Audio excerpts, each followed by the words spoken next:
very first icon was depicted by St. Luke the Evangelist. It was of Christ's mother, the Theotokos. We see various versions of this icon in our churches. When facing the iconostasis, it is the first icon left of the royal doors in every Orthodox church. Here the Mother of God, the Theotokos, presents her Son to us, the Church.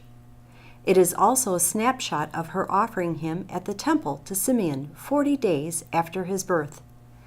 This was the Jewish custom, and we as Orthodox Christians continue this 40-day blessing with newborns in our churches today. The priest takes the baby and welcomes him into the family and body of believers. In the same way, Christ was taken to the temple, and there a high priest named Simeon accepted him into his arms. Simeon was extremely old, but he was promised by God that he would not die until after seeing the Messiah.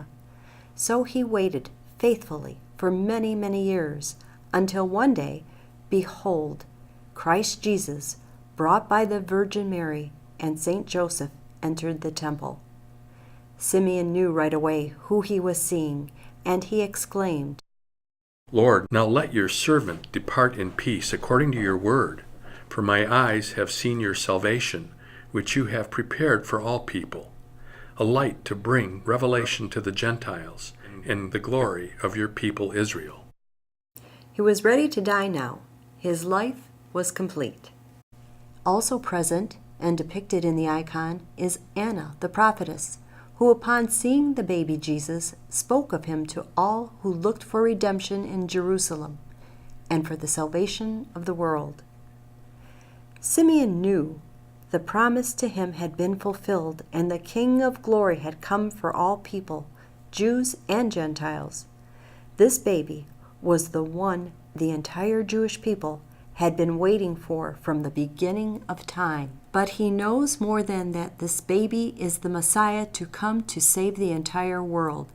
He knows that the salvation of the world depends on the death of this little baby Jesus, and warns the Theotokos of the pain this will cause her, as he tells her, "Behold, this child is destined for the fall and rising of many in Israel, and for a sign which will be spoken against. Yes, a sword will pierce through your own soul also, that the thoughts of many hearts may be revealed."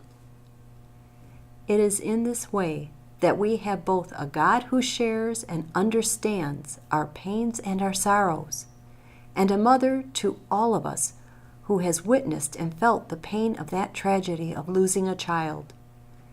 It reminds us that we have a human being on the throne of God as our advocate, and a loving mother willing to speak to him on our behalf. Christ our God, enlightening those in darkness.